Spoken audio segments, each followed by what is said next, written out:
Halo, assalamualaikum warahmatullahi wabarakatuh. Apa kabar sahabatku semuanya? Semoga kalian dalam keadaan sehat walafiat. Amin.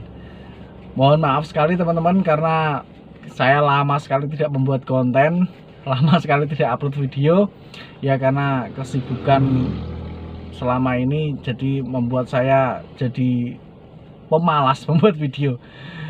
Video saya kali ini saya akan menjawab beberapa pertanyaan dari teman-teman yang ada di kolom komentar ya mengenai penjualan, dan ada beberapa pertanyaan yang bertanya masalah bagaimana cara mengambil BPKB dan syarat-syaratnya. Oke, yang saya jawab terlebih dahulu yaitu masalah penjualan. Ini ada yang bertanya, Bang, saya itu sudah melakukan semua teori masalah penjualan.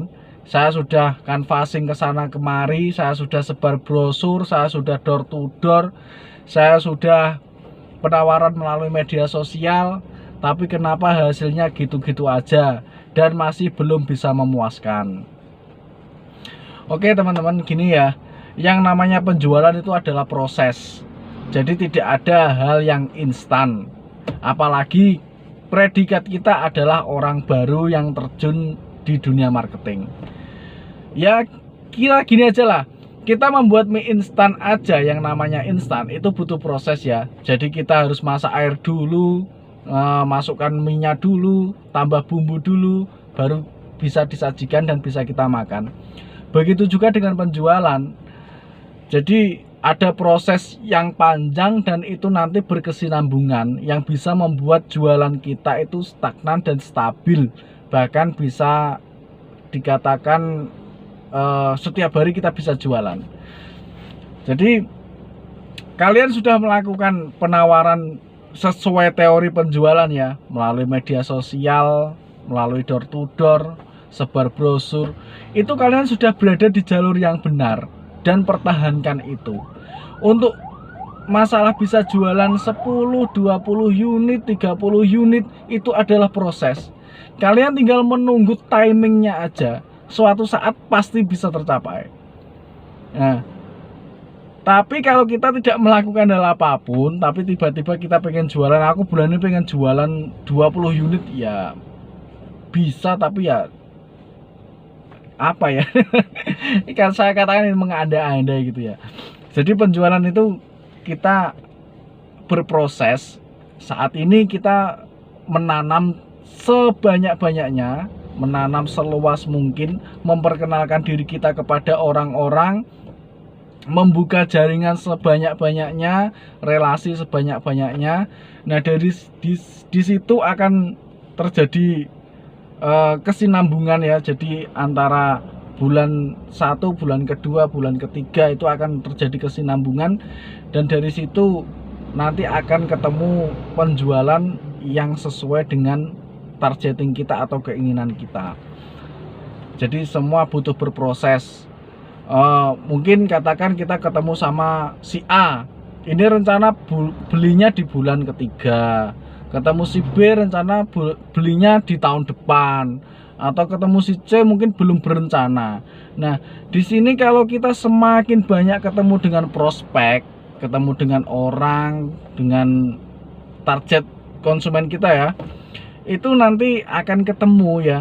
Mungkin dari desa A, B, C, D ketemu di bulan ketiga. Nah, di situ menjadi jualan kita di bulan ketiga nanti.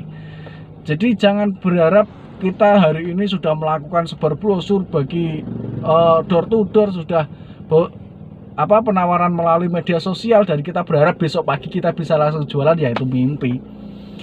Apalagi kita jualannya yang produk harganya mahal. Seperti saya jualnya sepeda motor, kan nggak mungkin hari ini orang saya kasih brosur besok beli motor. Seperti itu. Jadi kita butuh proses, dan di situ kita juga ada pendekatan, edukasi, komunikasi supaya bisa terjalin hubungan kekeluargaan, hubungan yang baik, dan suatu saat pada saat mereka membutuhkan kita, mereka bisa menghubungi kita, tidak menghubungi yang lain. Itu ya semua sama, semua prosesnya sama. Jadi tidak ada dia melakukan apa hasilnya beda, enggak. Semua penjualan itu prosesnya sama seperti itu, ya itu aja. Ke lapangan monitoring, komunikasi, nanti bisa closing. Seperti itu. Sekarang yang pertanyaan yang kedua, Bang, apakah salesman itu ditarget? Ya, pertanyaan yang lucu. Ya, semua marketing, semua pekerjaan yang berhubungan dengan penjualan itu pasti ditarget.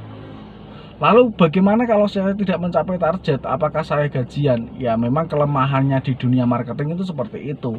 Jadi walaupun kita sudah karyawan tetap pun, kita tetap ada benturan dengan target.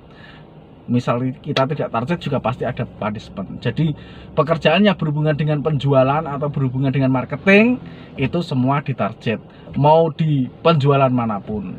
Mungkin kalau tidak target unitnya, bisa jadi juga target volumenya, volume tim ya, total tim. Nah, itu juga bisa. Yang pasti intinya tetap ditarget. Nah, ini selanjutnya saya akan menjawab pertanyaan yang berhubungan dengan syarat mengambil BPKB. Bang, ini motor saya adalah motor over credit. Lalu bagaimana cara saya mengambil BPKB-nya? Jadi gini teman-teman, sebelum saya menjawab, saya jelaskan dulu over credit itu seperti apa. Jadi over credit itu sebenarnya mengambil motor si A. Nah, kemudian kita mengganti rugi DP dia, terus saya melanjutkan angsurannya. Seperti itu ya. Untuk model seperti itu over credit, ya intinya yang bisa mengambil BPKB ya orang yang pertama tadi, yang melakukan pinjaman di awal. Jadi kalau kita melakukan over credit, ya usahakan kalian harus bisa berkomunikasi selalu dengan orang yang mengambil pertama tadi, karena yang bisa mengambil BPKB cuma dia. Nah, jalan yang kedua yaitu dengan cara menggunakan surat kuasa. Caranya bagaimana? Ya, kita pinjam KTP asli dia, kita buat surat kuasa, nanti bisa kita bawa ke kantor. Seperti itu. Jadi kalau kita yang datang ke kantor ya nggak bakalan bisa, karena yang tertera di sistem adalah orang yang pertama.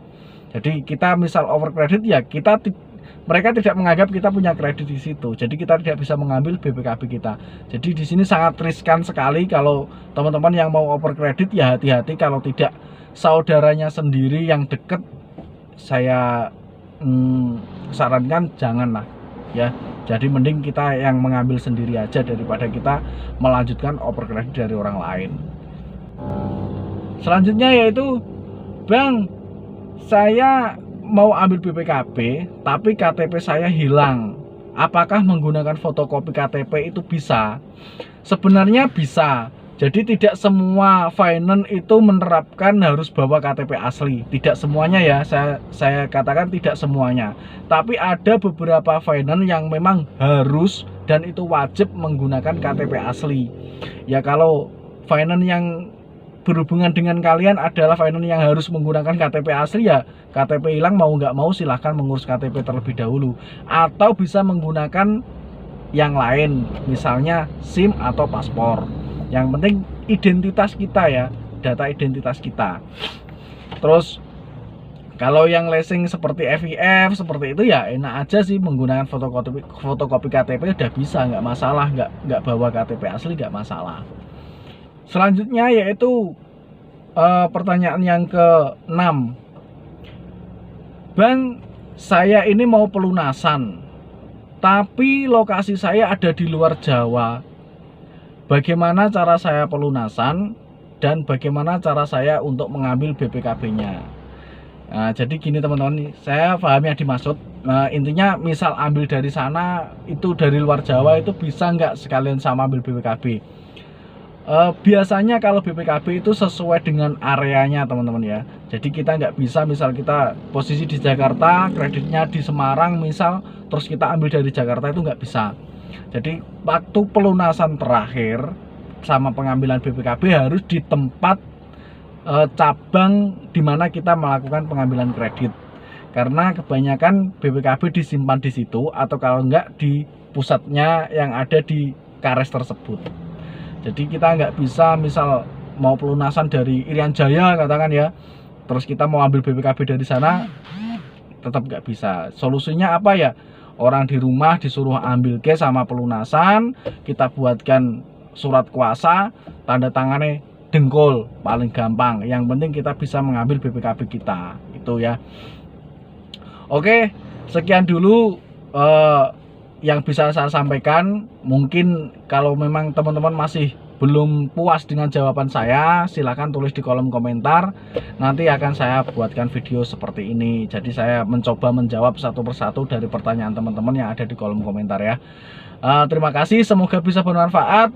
Mohon maaf yang sebesar-besarnya jika ada kesalahan dan kekurangan. Wassalamualaikum warahmatullahi wabarakatuh.